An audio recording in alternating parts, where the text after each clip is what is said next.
Hello everybody. It's me, Ghost Bunny, and first and foremost, Happy New Year's! And I'm back again reading KinnPorsche, chapter 10. And my typical disclaimers, one, this is not an audiobook, like an official audiobook. I have no attachments with neither 7Cs, with IQIY, with Beyond Clouds. Yes, for a brief moment I forgot the name again because I always do. But yeah, I have no correlation with anything that's official with KinnPorsche. Yeah, that. Also the fact that I do not speak Thai natively. I am taking classes to learn Thai, but for the time being that is not the case. I do not speak Thai. And even though I do speak English is not my native tongue, so there's probably going to be words in English that I will mess up very much, a lot. I try my best. I swear I do try my best. I went through the disclaimers, but I did want to say, I said already, but Happy New Year's.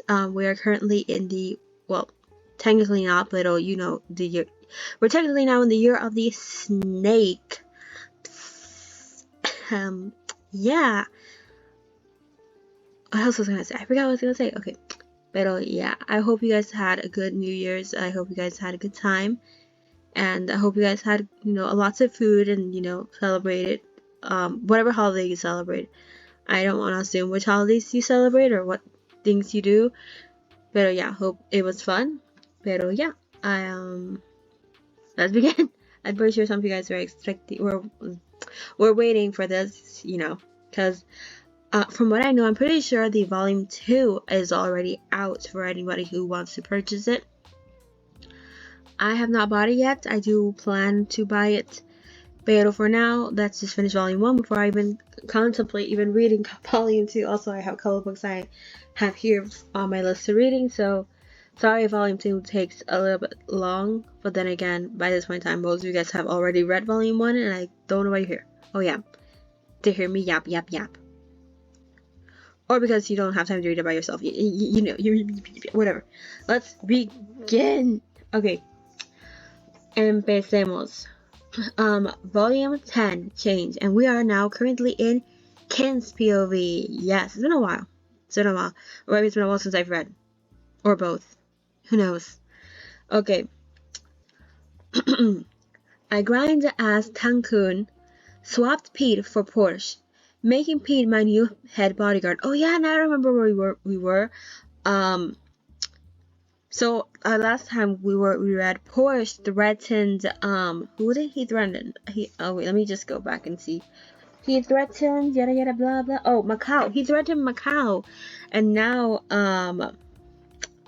Tankhun wants to have he wants Porsche for himself because he's like, he threatened him. Good job, boy. Okay, now I'm up to date mentally where we were. Okay. The mere thought of Tankhun and Porsche teaming up was ridiculous, but I knew it would end up in chaos. My older brother was known for his eccentricity. Pairing him with an unprudent troublemaker like Porsche was a recipe for disaster. Mr. Kinn, is Big your night bodyguard today? Pete asked respectfully. Yes, why? I asked, seeing hesitation on Pete's face. Actually, today's my day off, Pete mumbled, averting his eyes. I glanced up from the game I was playing online with Time, Tay, and Mew. Oh. Why are you here then? When Mr. Tankhun heard Mr. Vegas and Mr. Macau were going to be here, he gave me a call and nagged me to come back. He wanted me to torment them while they were here, Pete replied. Weariness etched into his expression. Ah, you must be exhausted. I chuckled, shaking my head in amusement. This house was hectic. It was hectic enough with Tankhun's antics. Bringing portions of the mix just added fuel to the fire. Your excuse, I told Pete. You're staying in today then, sir? I nodded, already feeling calmer now that Porsche was gone. The past few days had wrecked and whirlwind of havoc in my room, and now I could finally have some peace and quiet. Would you like me to stay until Big, starts his shift?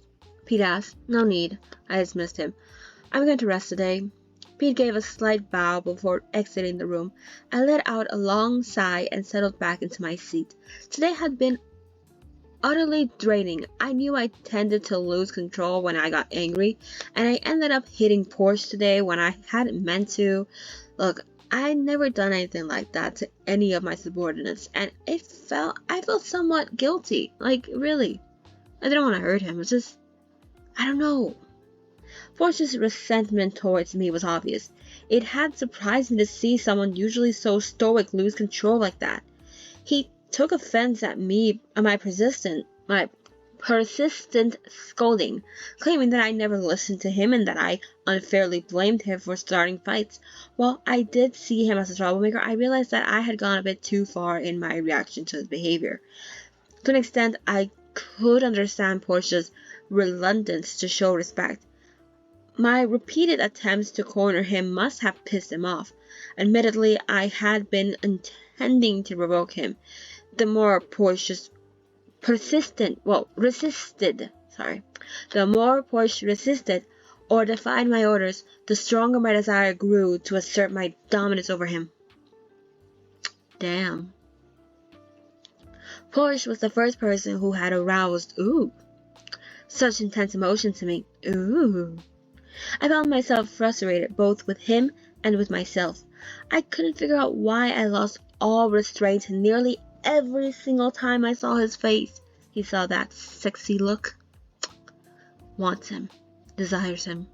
Carnally. It wasn't like I had a crush on him. Wait. Me when I lie. The naked lady. Although Porsche's handsome features, thank goodness you don't have a crush on him, an impressive physique made him undeniably attractive.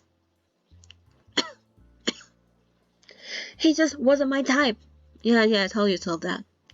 I did find men more aesthetically pleasing than women. Okay. But I wasn't interested in Porsche that way. At all. Seriously. Yeah, keep defending yourself like that. Even if I, found my gaze lingering on him. Who are you fooling? You or me? One of us is getting fooled, and it's not me. Porsche had proved even more captivating when he was drunk. His plump lip took on a richer shade of red, and his eyes became even more alluring as he lazily scanned his surroundings. For a fleeting moment there, I found Porsche sexy. Yeah, back on the whole not having a crush on him. Well, so you don't have a crush on him. Got it. I'd even been a little pleased when he spontaneously took off his pants in front of me last night. I allowed Porsche to sleep on my sofa after he passed out. I didn't take advantage of his inebriated state. I thought it said inbreed. Am I dyslexic? But I appreciated the unexpected visual. Saw that six-pack, that ass. Same. It was against my principle to force myself on an unconscious person. Also someone that a decent, normal person would do. Like, my dude, you did the basic Schmidt. Like, good job. I applaud you for not being a piece. There you go. Basic human respect. But yeah. Besides, Porsche really wasn't my type. Damn, that's a good cough. Even if his athletic body was nice to look at, it was merely a nice surprise to see a handsome man undress. Kinn, I am not your father. I am not an exam. I am not your ex-girlfriend. You don't need to lie to me. Like, got it. You lied to your dentist and told them that you brush your teeth and you floss every day. Not your dentist either. You gotta stop trying to lie to me. It's actually starting to hurt my feelings, I'm gonna be honest with you. It really is. Like, Kinn, I'm your conscience. How dare you? Why are you lying to yourself? Seriously, it's starting to hurt my feelings. Do you not trust me? Be honest, you don't. It really does hurt my feelings. Ouch. But yeah, I was dressed in a black bathrobe, watching television on my sofa. What were you watching? What show were you watching? What show are we watching? Huh? Around this time, what BLs are out? Are you watching Together? Do-do-do-do-do-do-do. Are you watching? What is our show? I can't think. Yeah, no, I can't think. Fuck. But yeah, I was watching television and then I heard Big's voice. Mr. March has arrived. Before January? I'm here all week. I turned around and smiled at my visitor, who beamed back at me and came over to embrace my arms. I missed you, March said, planting a gentle kiss on my cheek. He nestled closer, playfully rubbing his head against my chest. I wrapped my arm around his waist, caressing it gently. Now this was my type. Bullshit. A slender man with an adorable face. So a twink? That sounds like a lie. 'Cause Porsche's not a twink. We all know that's your man. Kinn, stop lying to yourself. Affectionate, eager to please, the type who knew exactly what he was doing. So, not only a twink, but a whore. Your type is hoary twinks. Sounds like a lie. Let me quickly take a shower. Wait for me, okay? Oh wait, that was supposed to be March. The pushover. March was not my boyfriend, yeah, thank goodness. He was merely a casual sex partner. I had no intention of being in a serious relationship, preferring the thrill of a new lover each night. There's a song that goes with this. I forgot the rhythm, damn. The men I choose to share my bed tended to look like March. Some willingly joined me for the night, no questions asked, while others opted up-and-coming actors seeking to be a rich person's boy toy. Look, Kinn, maybe the reason you don't want to more than one night stand these boys is because they're not men, and you want yourself a six-pack tattoo having bad attitude, fat ass, big D.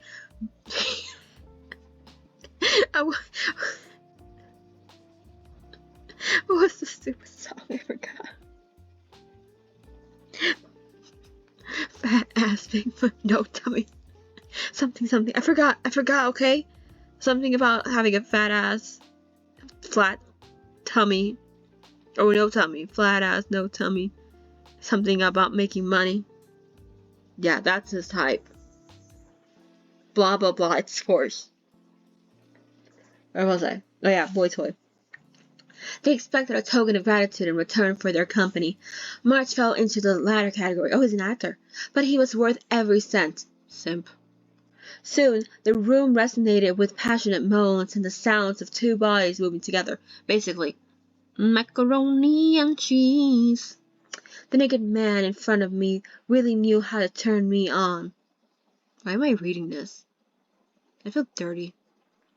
Out of all my favorite activities, sex had made its way to the top of the list. It was more fun than playing The Sims. Lies. More fun than playing I can't say it. Playing League of Legends. Yeah, it was. It offered a challenge. You can play online games, my dude. Exhilaration and relation all at once. You can play an online game, my dude. It gives you the same things you're looking for apparently in sex, minus the STDs. Disclaimer, has nothing to do with the fact that they're both men, but 100% to do with the fact that he is having sex with random men. And we have not been mentioned anything about protection. And again, these random men, we don't know where they have been. Again, has nothing to do with him being gay. So all you religious folks, hand down those crossbows. Grazie. Better back on my reading. Yeah, he found it like the most best thing ever. Wow, what's better than sex? Apparently fuck all nothing, according to freaking Kin.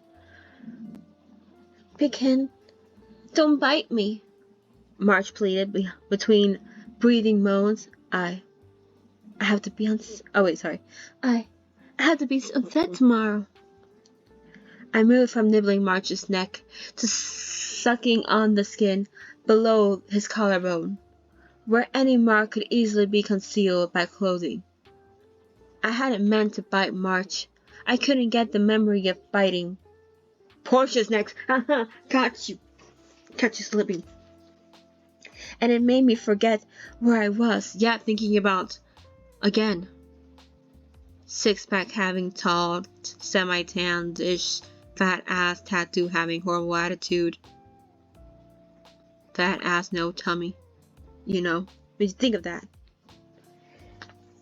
And here you were being all like, no, I'm into twinks. Lies. I couldn't shake the memory of Porsche's intense glare. Either there was an oddly endearing quality to the stirred up something savage within me. Don't you know I'm a savage?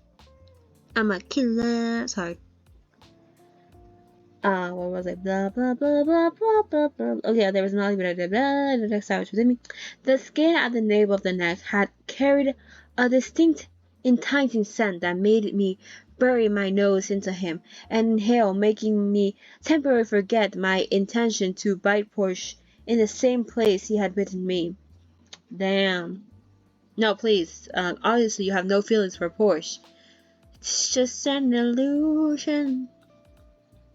Porsche's undeniable magnetism had led me to act impulsively around him, even though he wasn't my type. Yeah, obviously. That's why you're having sex with one guy, thinking about him. Normal behavior. I don't. If I was sexually intimate with somebody, I always think of not the person I'm sexually intimate at the current moment. I'm always thinking of literally somebody that else, like my, and I quote, arch nemesis. That's how sex works. Duh. You're aggressive tonight, March purred when we were finished, twining his arms tenderly around my neck. He was already back in his clothes, ready to leave after fulfilling our arrangements. Am I usually not? I teased with a playful smirk, leisurely cupping his ass through his jeans. You were more aggressive than usual, March giggled. I felt a soft peck on my cheek before March pulled away from my embrace. With a cheerful smile, he waved goodbye and left. I typically didn't let my lover stay overnight at my house, except for Porsche. He did do that. On your sofa, actually. He slept on your sofa. Good times. But, I never don't let them stay overnight at my house, a rule that bodyguards knew well, except for apparently Porsche. They understood my preferences and made sure to tend my lovers off after we finished our activities. I collapsed on my bed, feeling spent after going 2 rounds with March. 2? Damn.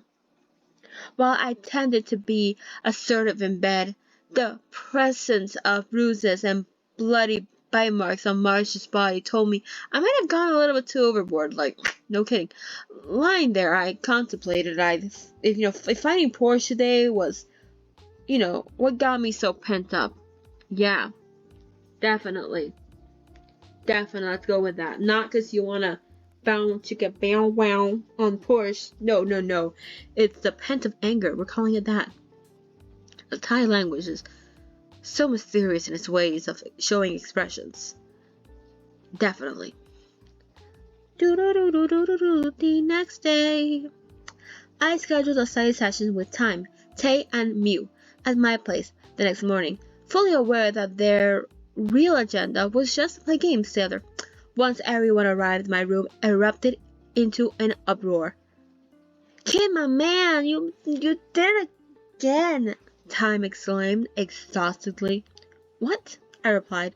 I had nothing on my agenda, so I'd been playing computer games all day. I heard your men saying you had March over again. Time whispered. Oh, it's supposed to be whispering? What am I? Dumbledore said calmly. Meow. But yeah, he whispered. Yeah, so I want him to. Time whined, stomping his feet like a child, throwing a temper tantrum about having sex with a male whore. His loud voice. Oh, now he's supposed to be loud? Me. His loud voice prompted Tay to turn around. What do you want? Tay demanded, curious. Time jumped at his lover's voice. Yeah, you forgot you had one. And swiftly pointed at my screen, pretending to be interested in the game. I want a new hero character like Ken. Definitely that was what I was talking about, not about having sex with a Twinkie man whore. No, my love. I snickered at his lame excuse, glancing up to find Time smiling sheepishly at Tay. It was only fair for Tay to be suspicious. They were lovers after all, and, Time was, well, he was Time. I don't know why they're still together, just questions. Then, buy one.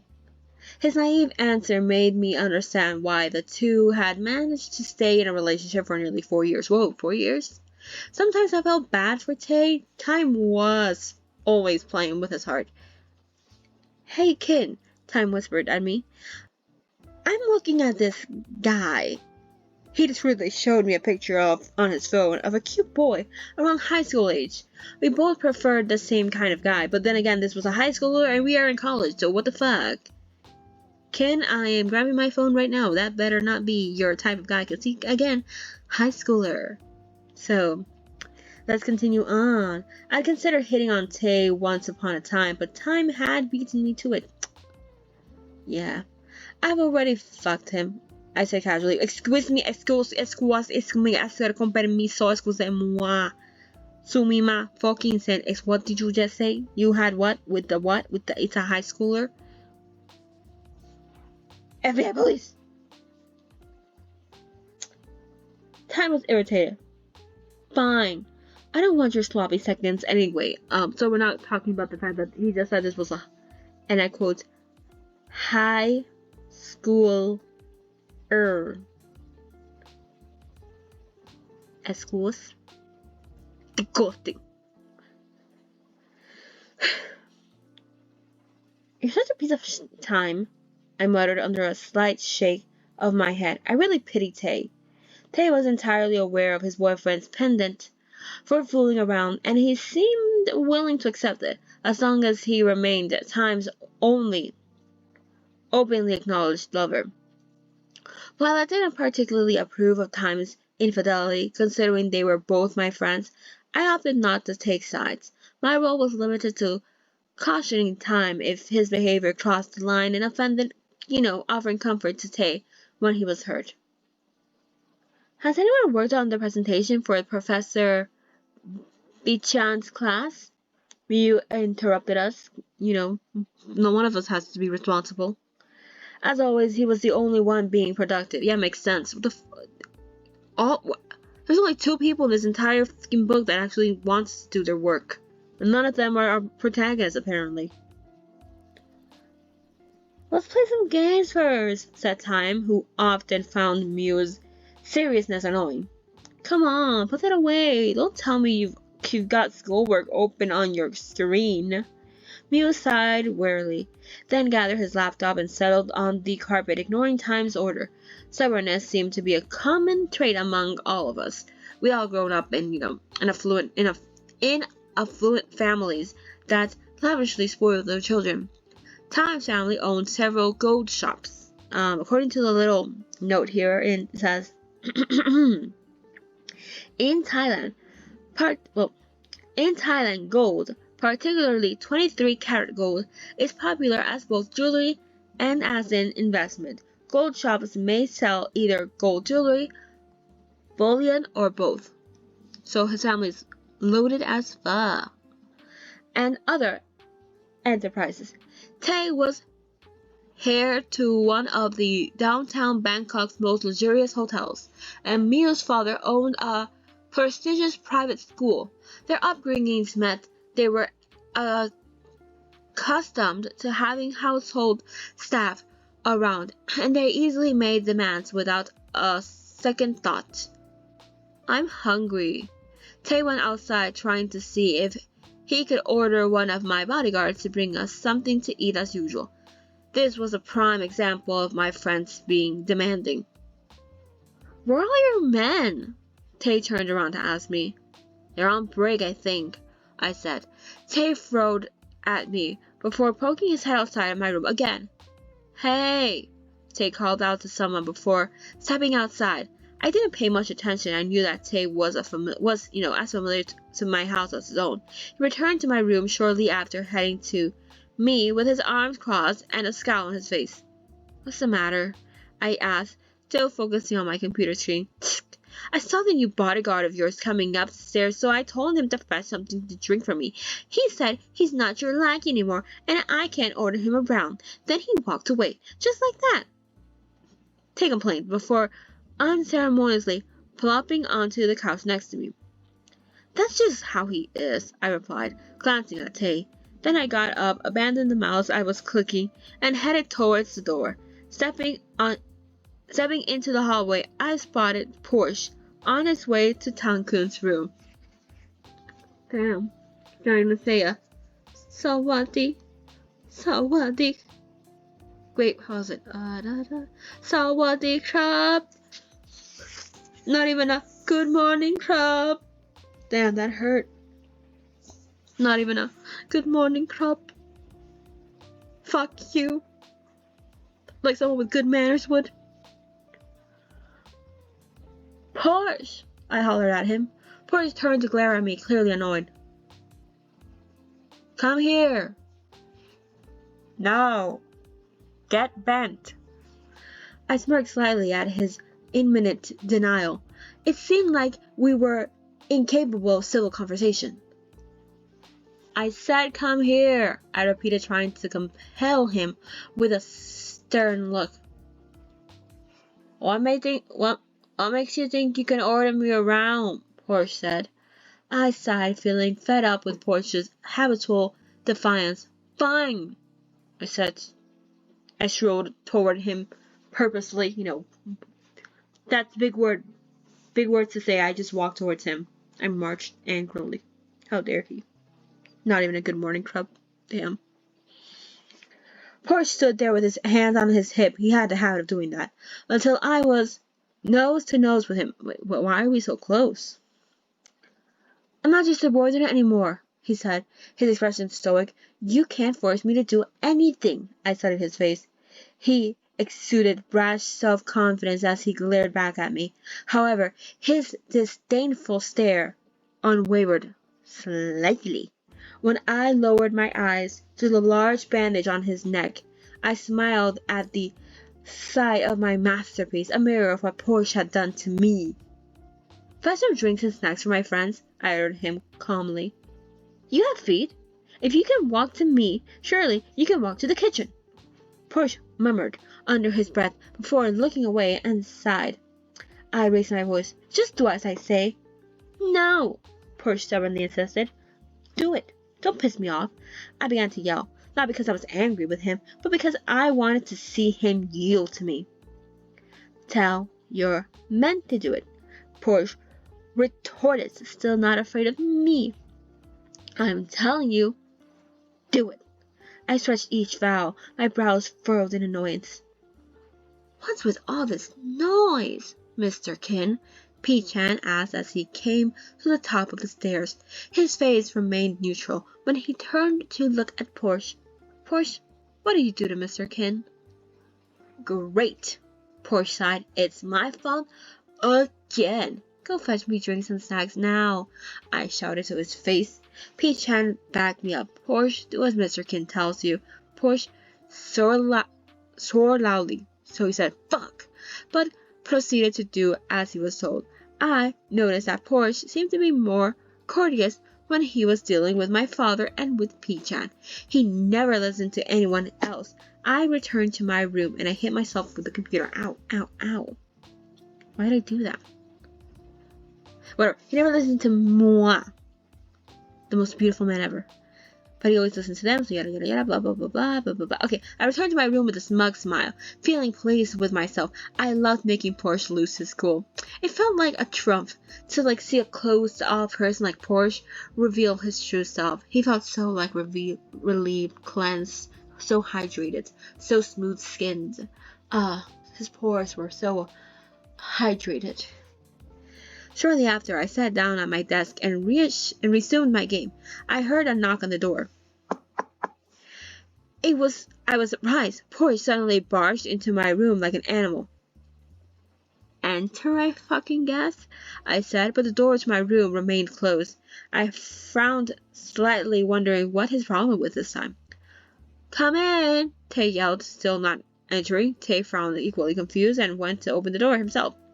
Does that guy think we're guardian spirits or something? Oh, by the way, the note. In Thai and Chinese Thai culture, so in Thai and Chinese culture, why specifically? Okay. People pay respect to gods and spirits by offering them foods and drinks. Well, can some people pretend that I'm a Thai spirit and just offer me foods and drinks? Sorry, Thai spirits, I did not mean offense.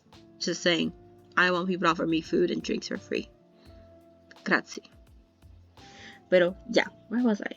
Just look for the little 11. Oh, there it is. Does that guy think that we're guardian spirits or something? Tay grumbled, bending down to pick up the snack tray on the floor in front of the door. Porsche was nowhere to be seen. I shook my head, disapprovingly. I was entirely fed up with him. Tay dropped the tray on the table with a loud clang. What the hell is wrong with him? Does he have no manners? Tay complained. What a shame. He's so hot and sexy. He even has a cool tattoo.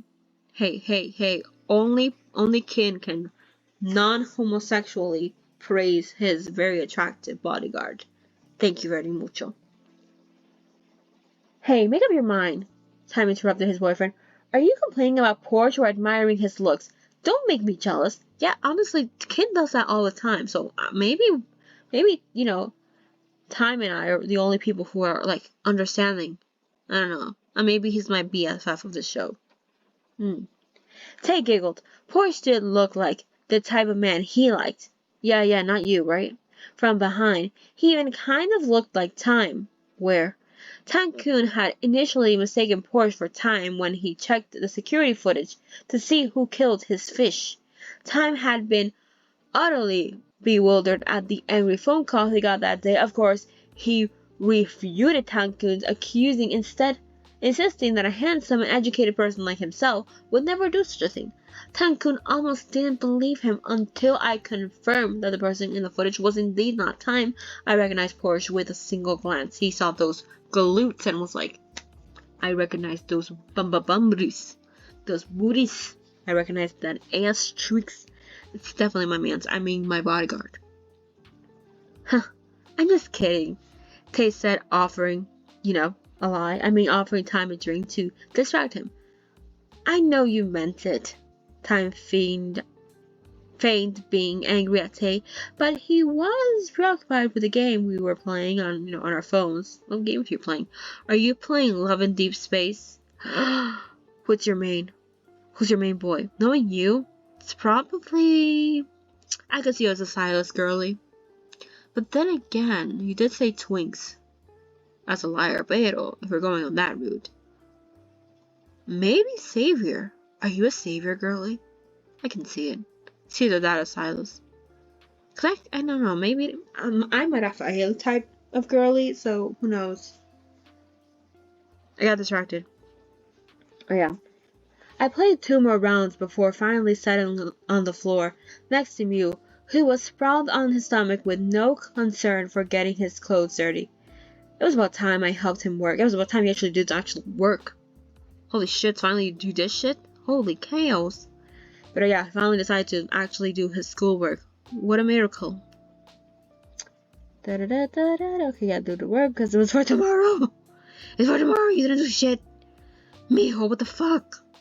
You have an assignment due tomorrow, and you guys have done a grand total of 0.00000000000. Oof. I felt somewhat ashamed to take advantage of Mew, but he happened to be the hardest working among the four of us. You know what? If I'm not taking advantage of others, what am I actually doing? The next day, Monday arrived and I went to class as usual. The only things out of the ordinary was Tay's insistent that we visit our university's outdoor market. I rarely ventured very far from the business building, and we were part of an international program, so we didn't usually engage in any intra-university activities like people in the regular programs did, because we thought we were better than everybody the fuck else. I didn't say that, but you thought that. I recalled my freshman year, 3 years ago now. Some upperclassmen from our program had asked the four of us not to be contestants for the king and queen of the freshers party. I found it ridiculous and categorically declined, and nobody had dared to bother us since.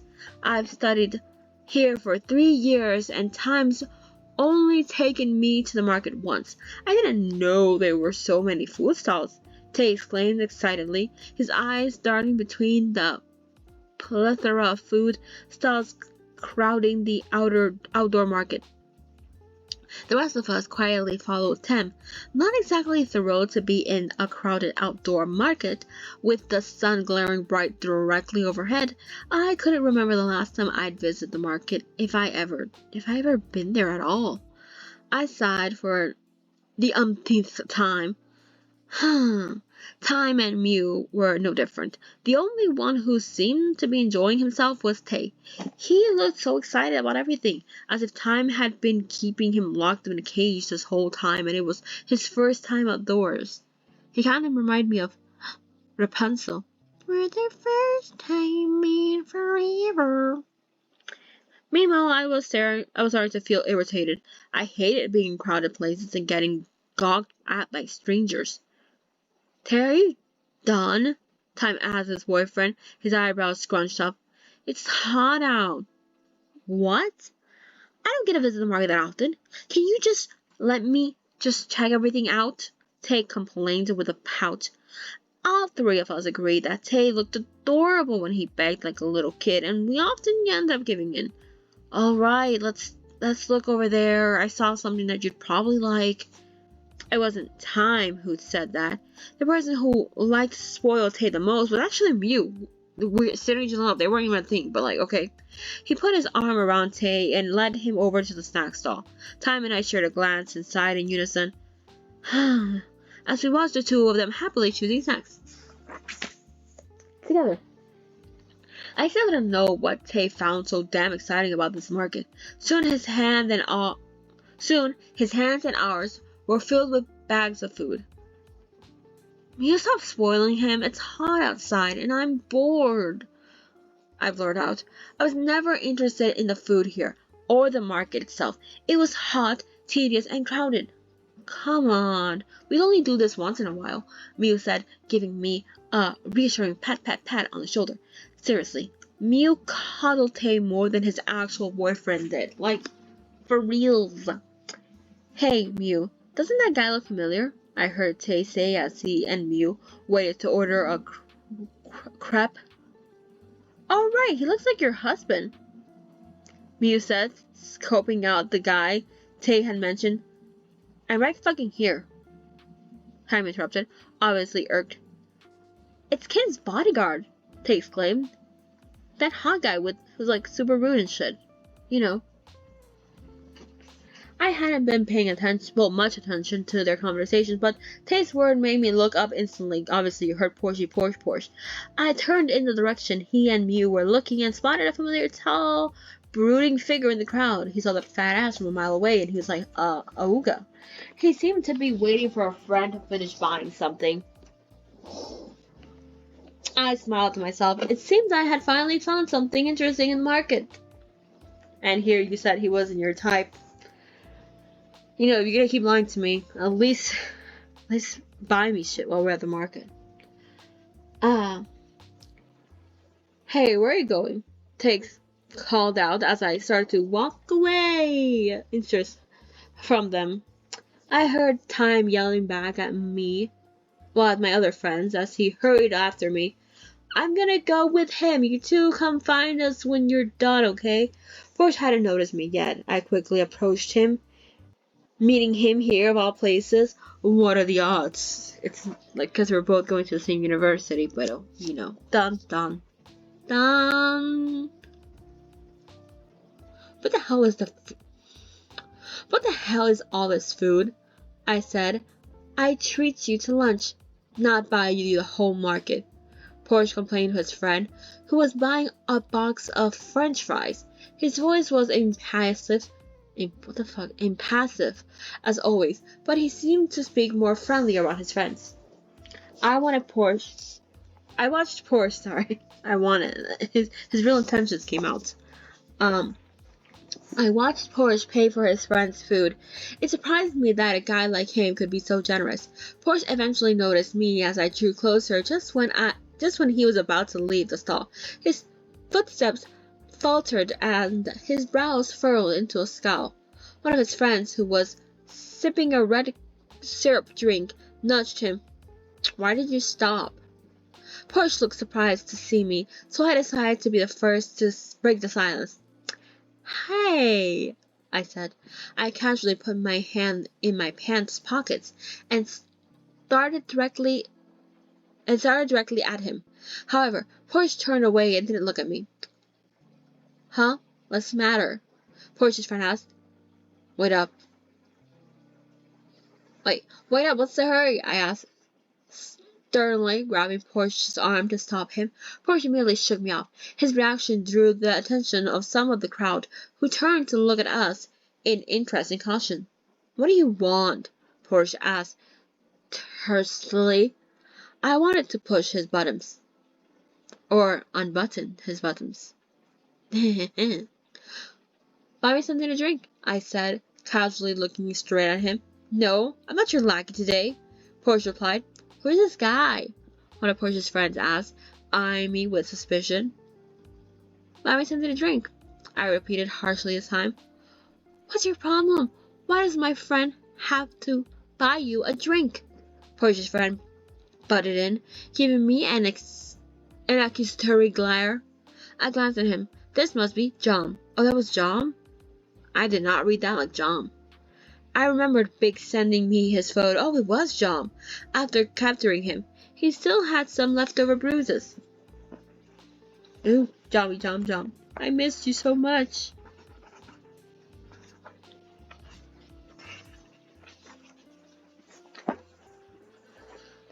I won't. Porsche yelled at me and turned away. I yanked his arm, pulling him closer to me. Maybe I was going crazy, but riling him up was so satisfying. Was it more satisfying than sex? My initial displeasure had shifted into delight. Porsche, do you want me to cause a scene? I hissed, squeezing his arm tightly. Fortunately, Porsche didn't yell at or threaten to punch me in the face like yesterday. He glanced at the passerby as he pried my hand off his arm. Let him... How was his voice? Let him go! Porsche's other friend chimed in, stepping closer to help Porsche free him from grip. What makes you think you can order my friend round? I took a glance at the newcomer. He was cute, with a pretty face and a great body. Excuse me? Just as attractive as Porsche, I suddenly realized why Time had been quiet this entire time.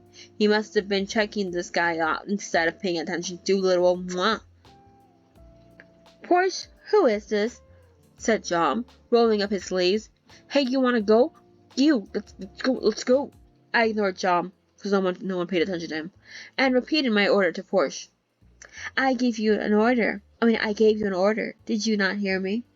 My eyes swept from Porsche's face to his neck, noticing that he had bandaged his bite wound like yesterday. Porsche's gaze wavered slightly. Really, Porsche, who is he? John asked relentlessly. Kinn. John looked taken aback.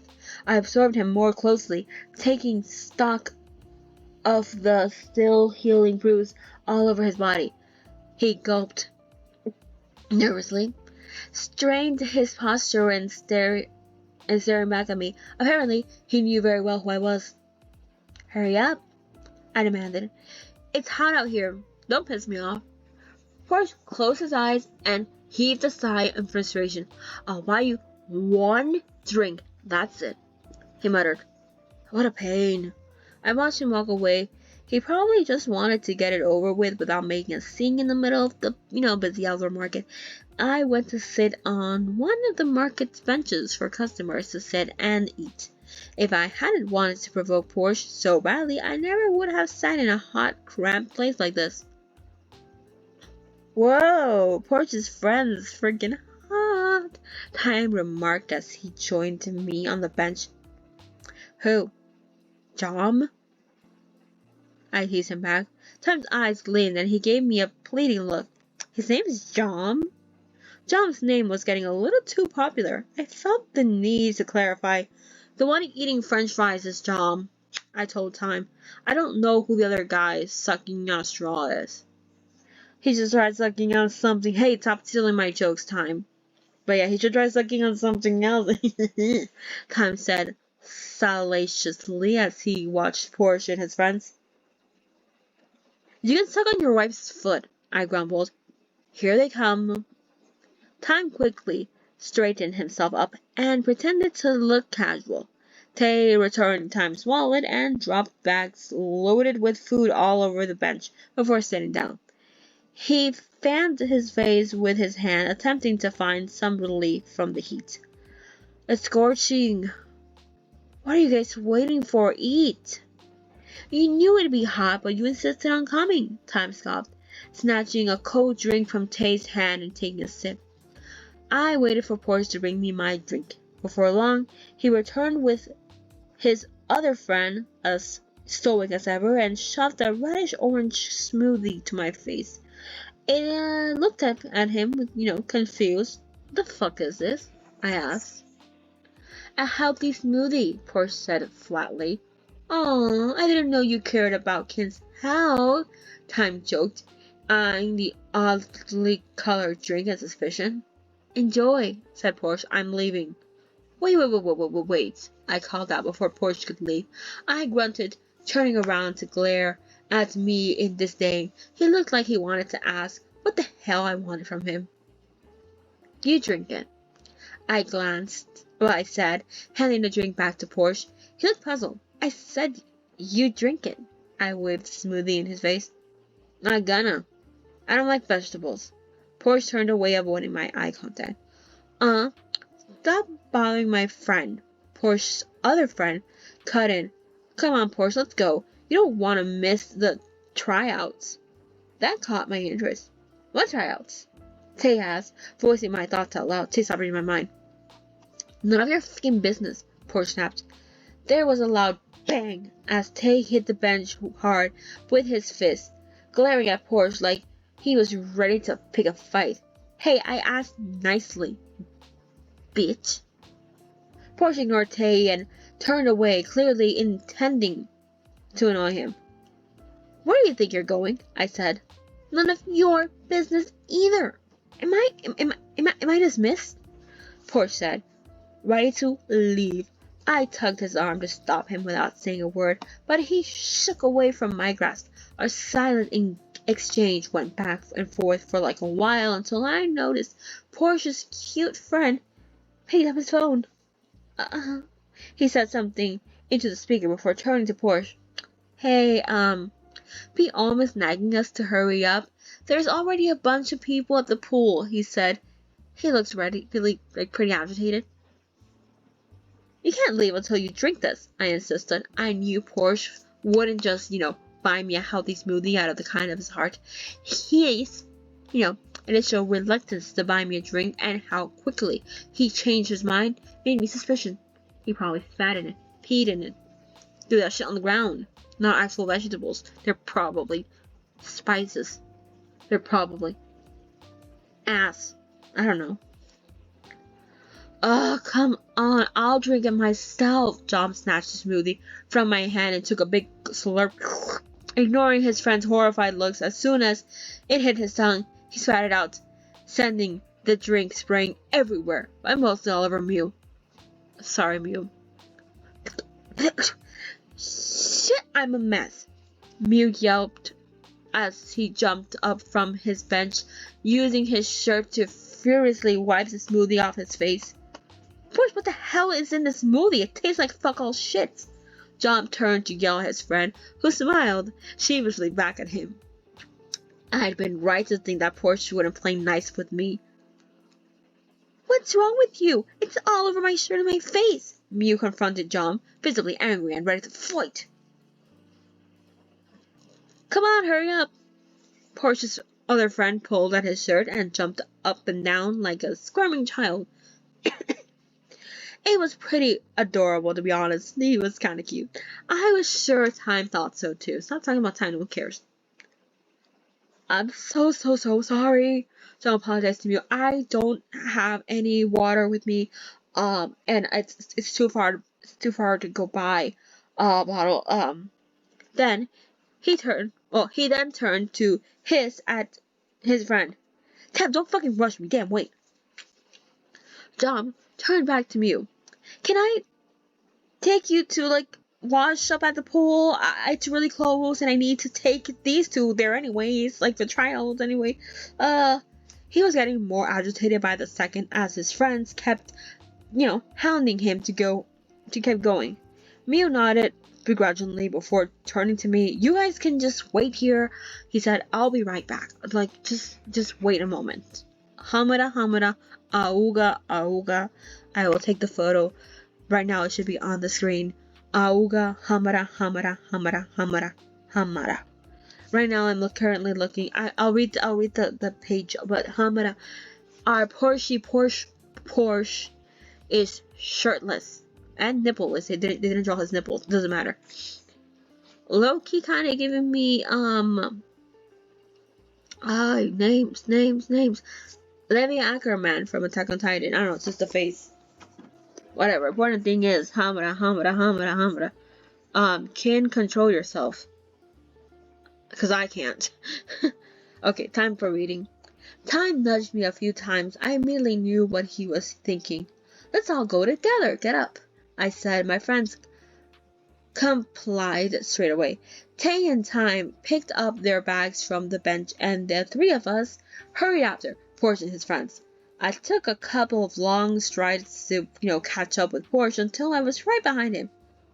I'll make you pay for trying to mess up with. Jesus Christ, am I dyslexic? I'll make you pay for trying to mess with me, I hissed. Porsche huffed. Sorry, I'm not your lackey anymore. Tankhun is my new boss. Go fuck yourself. He spat back through gritted teeth. Tisk, do you think you can get away with it? Porsche picked up his pace, trying to avoid me. I snickered, watching as he drifted farther and farther away from me. After we arrived at the university's pool, not too far, from the market, Mew broke away and headed to the showers with John, who promised to take responsibility for his earlier blunder. Mew hated getting dirty. Even his own sweat made him want to shower. The rest of us stood by the stadium with our arms crossed, watching people jump into the pool for swim tryouts. I glanced around, feeling nowhere near as excited as the people cheering loudly in the bleachers seemed to be. I never watched sporting events at university before. I hadn't known things could be this lively. Damn, Time said, nudging me to get my attention as he pointed at something by the side of the pool. I looked over and saw the prominent tattoo on Porsche's left arm. He was bare, except for the swimming trunks, revealing smooth skin from head to toe. His body glistened in the afternoon sun, wet from the water. He poured over himself before entering the pool. Porsche's face was handsome, with a prominent nose and plump lips, and suited him well. He raked his hand over sorry, I keep looking at the picture. Over his undercut. I was surprised to find such an ordinary action so attractive. Well, Again, I keep looking at the image. He looks so good. Jesus Christ, the artist, they really did do, so, like, okay, he's just so, fuck. But yeah. Then, he flexed his slightly, does you mean lightly?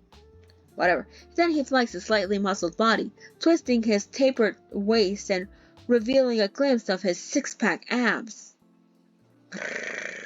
A loud cheering erupted in the stadium, as Porsche continued his warm-up stretches. I really should have been, gawking at the guy next to him instead, but for some reason I couldn't tear my ass off of Porsche for a second. An hour passed. Time was certainly busy ogling Porsche's cute friend. He barely blinked as he took in the sight of the young man's his body and his pale skin that particularly glowed. He'd had the sense to hand Tay his phone earlier, ensuring Tay was engrossed in a mobile game, and didn't notice his boyfriend checking out another guy. I heard his friend called him Tim. Time whispered in my ear. Jesus Christ, I'm blind. I heard his friend call him Tim, so he's checking Tim out. Got it. Time whispered in my ear. Don't you lay a finger on this one. I want him for myself. Time probably assumed I had my eyes fixed on Tim like he did, when in reality I couldn't stop staring at Porsche's body. Don't make me tell Tay, I teased him, still watching the man on the, starting platform. A roar erupted from the stands as he got into the position to push off. It was quite the sight to see Porsche concentrating on something other than picking up fights with my bodyguards. I was surprised to see him taking something so seriously, especially a university activity. As the sound of a whistle pierced the air, Porsche plunged into the water. He was fast, but not much faster than the other contestants. My lips curled up slightly as I watched him compete, wondering when I started to take such an interest in Porsche's body. Oh yeah, it was day 1, hour 1, microsecond 1. The very instant your eyes locked eyes. But it was. Thank goodness he started noticing. Just Before the match finished, Mew finally came to join us. He was soaking wet. That's it. I'm going home. That jerk poured water all over me. Mew complained, pulling me away from the pool. I glanced back, just in time to catch the sight of Porsche and Tim heading to the shower in the back. I silently thanked Tay for dragging us all out to the outdoor market with him today. I got to see Porsche in an entirely different light. Porsche was actually so fucking hot. Thanks, kid, for finally, catching up with the rest of us low lives. We were telling you that since day 1. Like, I don't know how you didn't realize it, but yeah, Porsche is actually fucking hot, and you finally realized it. Congratulations. The next day. We're now currently on a Thursday, and we are now in Porsche's POV. Yeah, now we're Porsche. Got it? Good. I heaved a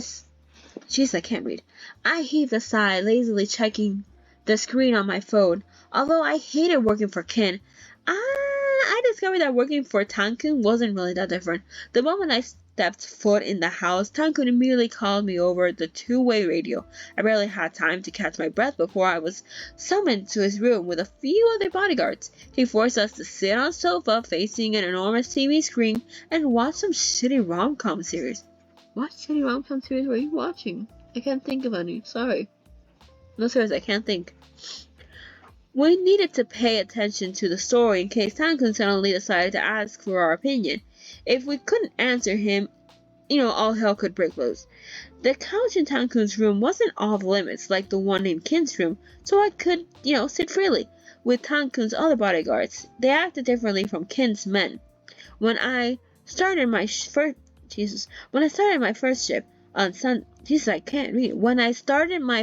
shift on Sunday, one of them asked me if I had eaten yet, And when I said I hadn't, they were kind enough to switch their work shifts with me so I could grab a bite to eat. We called our work shifts punishments because we were forced to watch terrible TV shows with Tankhun, just like what was happening right now. I felt like I had been locked up in a mental institution. My crazy boss did absolutely nothing important all day long. I often found him playing board games or singing karaoke. Tankhun's other bodyguards told me that he'd been obsessed with TV shows lately, and he could spend hours watching them without moving from his post on his couch. He visited his business occasionally, but he was usually reluctant to leave his house for the fear of getting attacked or abducted. When I thought about it, his eccentric behavior made sense. He'd probably gotten hit in the head one too many times. Do you think he's gonna die? Tankhun asked with a sniff. The ribbons of his eyes were red from crying. I was leaning on an armrest, resting my face in the palm of my hand as my eyes flickered between the screen and Tankhun. Working with Tankhun was not physically strenuous as working with Kinn, but the mental toll was basically the same. Click! Tankhun pressed the button on the remote to pause the show. The four of us bodyguards immediately straightened up and turned our eyes to him. Here he goes. I wondered what Tankhun was going to ask us. He would yell at us if he found my answer unsatisfying. I couldn't believe this was my life now. Do you think I'll die in the end? Tankhun repeated his question. I exchanged glances with the other bodyguards, trying to urge someone else to take the lead and answer our boss. I don't think the protagonist is going to die. If he did, then what would happen to his lover? Pete Just, one of the other bodyguards, spoke up. I felt kind of sorry for him. He looked about 50. He was way too old for this shit. How about you, Paul? What do you think? Tankhun turned to a different bodyguard. Paul looked around nervously for help. Then he took a deep breath and answered, I don't think so. Looking at the bullet's trajectory, I think the bad guy missed his vital organs. Tankhun nodded, seemingly satisfied with the answers. Before pressing play, all of us let out a sigh of relief. Tankhun loved,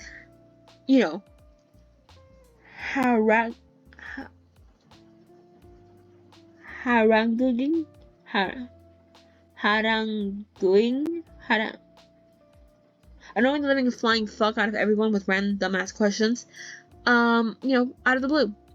It was driving me crazy. I wasn't sure if he or I should be sent to a psych ward.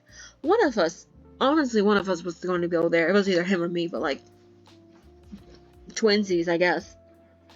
Yay, it's over! Tankhun gleefully exclaimed. You guys were right, he didn't die! Before some cynical smile before Tankhun continued. Porsche, what should we watch next? I contemplated telling him paint dry, but paint dry? This was a shock. I checked the time. It was almost midnight. Did Tankhun plan to sleep at all tonight? Sometimes I hoped someone would abduct him and beat him to a coma. Then at least Sleeping Beauty wouldn't be our problem anymore. Anything's fine, I replied, really. Tankhun turned to look at me. Come here, sit next to me, and choose what to watch, he said. Let's celebrate your new position as my bodyguard. We'll watch TV all night. You should have told him to watch Sleeping Beauty. I reluctantly went to sit next to him, taking the remote to browse through the list of TV series on the screen. But Mr. Tankhun, Pete just objected feebly, you already threw Porsche a welcome party on Sunday. Why not do this again? I can celebrate as many times as I want. I can celebrate all year long, Tankhun said, sounding like a spoiled child who always got his way, but it was true, so he acted himself, basically. I couldn't believe that Tankhun was the eldest son of the family. He acted like a spoiled brat. I wanted to slap him upside the head with a flip-flop to teach him a lesson.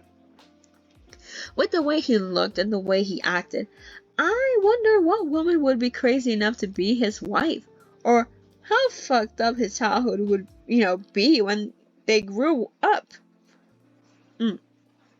A wild idea popped into my head. I don't find any of these that interesting, I said, handing the remote back to Tankhun, who gawked at me. The other bodyguards sat there petrified, shocked that I would dare defy our basket case boss.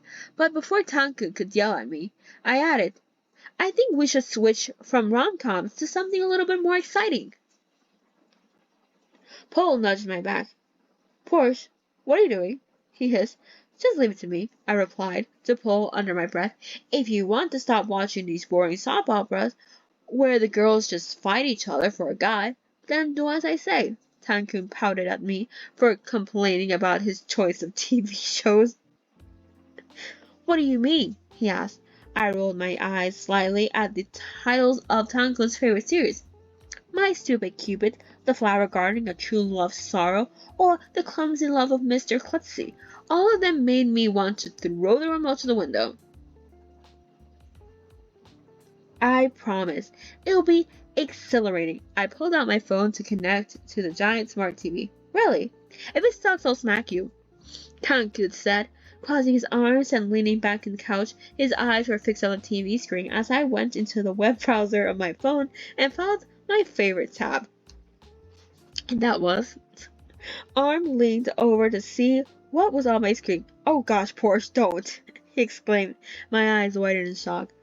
Come on, I said with a shit-eating grin. Don't tell me you guys don't want to watch it. Well, I do, but it's a bad idea, Porsche. Paul tried to stop me. Not actually, but he tried to stop me from completing my mission. I gave them a pointed glare. Do you want to keep watching the stupid soap operas? I muttered. I'm trying to help. Their faces fell at my word. They went back to their seats and watched me with worried expressions. I bet someone as naive and sheltered as Tankhun would never have anything like this. I couldn't wait to test how innocent he was. Once I saw my phone had connected to the TV, I pressed play. And the intro music began. Tankhun paid very close attention to the screen, increasing the volume even more when he found the sound to be too low. I got up from the sofa and went outside to call the other bodyguards to join us. They looked rather sullen as they shuffled their way inside. Then their eyes went wide as saucers as the image on the screen of a Japanese woman walking to her office in a super tight uniform. What's going on? Is nobody going to say anything? Why are they just walking? Tankhun asked, upping the sound another notch. I leaned against the wall behind the sofa with my legs crossed, smiling in amusement as I looked from the TV to Tankhun, who was engrossed in the action on screen. Mr. Tankhun, I'm afraid this might get too loud. One of the bodyguards warned as Tankhun continued to increase the volume. The story was still unfolding, and it hadn't yet reached its climax. I looked at Tankhun's rapt expression as he was watching the screen and came to the hilarious realization that someone like him was too naive to know about these kinds of movies. Why is he tying her up like that? All the bodyguards and I struggled to hold back our laughter. After Tankhun's question, the movie I decided to show Tankhun was a Japanese porno. You sick fuck! About an office lady getting tied up by her boss. You sick fuck! I'm calling the police. My innocent baby doesn't deserve this type of trash monster. How dare you! How dare you! You monster! I can't. No. Hold it. 15 minutes later. All eyes were glued on the screen, especially Tankhun. His face was nearly flush with the monitor. Kimochi! I can't do it. The sound reverted through the room, and it seemed no one wanted to lower the volume. Thanks to Tankhun's expressive home theater system, the continuous moaning made it feel like we were right there in the action. I felt a twisted sort of pride in my choice of movie. You sick bastard. Everyone seemed rapt. I seemed raped. I'm calling the police.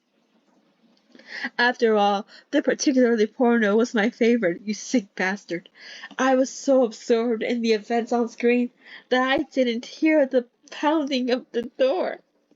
When no one answered, the man outside barged in the room. What the hell are you doing? A thunderous yell from behind made us jolt up immediately when we turned around to see Mr. Corn standing there with we all looked down on shame, with the one exception, Tankhun. He continued watching, ignoring his father's arrival. Kun, what on earth are you doing? Mr. Corn demanded. I saw he was not alone. Pishan and Kin stood behind him, watching the situation unfold with great interest. Shh! Be quiet, father. Tankhun shushed Mr. Corn without even turning to look at him. Seriously? Do you not know how loud this is? You nearly gave me a heart attack, Mr. Corn said, with a pained sigh, clutching his hand to his chest. Just turn the volume down, would you? I don't care if you want to watch porn, but is it really something you should watch? With other people, by the way, like... Sorry, Mr. Corn, but if you watch porn alone, you're a loser.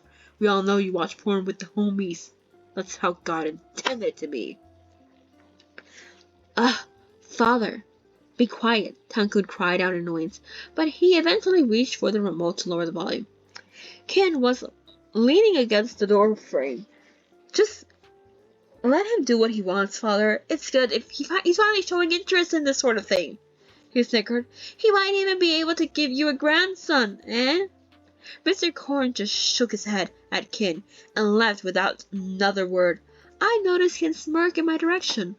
Then he simply followed Mr. Corn and left, closing the door behind him. Now that the brief commotion was over, nobody wanted to leave. The rest of us stayed and watched the video all the way through. The next day, I let the smoke escape my lips. My head tilted up slightly to allow the cool night wind to not the next day, sorry. That night. Yeah, you already heard the rest. Once he finished watching my favorite movie, Tankhun had started feeling sleepy, so we were dismissed from his room. I was finally able to take a breather after a long day. Tankhun was a highly demanding and irritating boss, although at least he didn't nitpick me all the time like Mr. Ken did. Speaking of Ken, that had been the first time I saw him after the incident at our university on Monday. I wasn't sure if Ken was my boss or my nemesis. He insisted on tormenting me both at home and in school. I knew he was trying to rile me up at the market. I really wanted to slug him, but I knew it was a bad idea. If I got into a fight on university grounds, my scholarship would be revoked. That was why I tried to sneak my revenge on him with the smoothie, but he managed to sniff me out. That man was as stubborn as a dog. Hey, Porsche. Looking good. Pete greeted me cheerfully, pulling a pack of cigarettes out of his pants pocket as he approached. Yeah, I'm feeling good, I replied. I'm glad you're happy, Pete said, with a laugh. He didn't look as miserable as he had when I first met him, and now I knew why. What about you? I asked. How's everything going? Oh, it's heaven on earth. I can finally see the light at the end of the tunnel, Pete gushed. Don't be so dramatic. I looked around aimlessly as Pete and I sat in companionable silence, enjoying our cigarettes. Then I noticed Corn, Ken's driver, emerge from the front door of the house. A young man followed him to a car idling in the driveway. Wondering who he might be, I turned to Pete. Hey, who's that? I asked, gesturing to an unfamiliar figure leaving in the car with Corn. Oh, that's Mr. Ken's guest, Pete replied. It seemed like Ken had a lot of nighttime guests. I'd never seen this one before. Ken has a lot of visitors, I must. Why does he look all roughed up? Did Ken slap him around? I continued. Pete frowned at him. Well, I mean at me. Huh? It's not like that, he said. You do know what they were up to, don't you? I stared blankly at Pete, not sure what he meant by that. The only thing I knew was that Ken loved kicking my ass. I wondered if Ken liked beating up his friends too. Just how screwed up was that guy? What do you mean? Do I know? That man was his lips. A buzzing sound from my two-way radio interrupted Pete before he could finish his sentence. Push! Came Tankhun's voice from the walkie-talkie. Where are you? Come to my room. I looked at my radio in disbelief. I thought Tankhun had already gone to bed. I stubbed out my cigarette at the garden's ashtray, ready to ask what Pete was about to say. Gotta go. I rushed back to the house, wondering what my crazy new boss wanted this time. From Ken to Tankhun. I'd gone out of the frying pan into the fire. And that is the end of chapter 10. Wow, that's a very long chapter. Normally it's not this long. But you know what? Since I haven't recorded a video in a while, it's understandable and rightfully so. But yes, I do have a playlist if you guys want to hear me read the rest, the earlier chapters. And yeah, that's about it. If you're enjoying this reading, you can comment, like, subscribe, all that YouTube goodness and whatever. But yeah, again, Happy New Year's. Happy holiday, whichever one you celebrate, and yeah. And like I said, if you guys are interested in any of the previous chapters, I do have a playlist so you guys can see, hear me say. But other than that, yeah. Hope you're having a good day, night, wherever you are, however you are, and bye.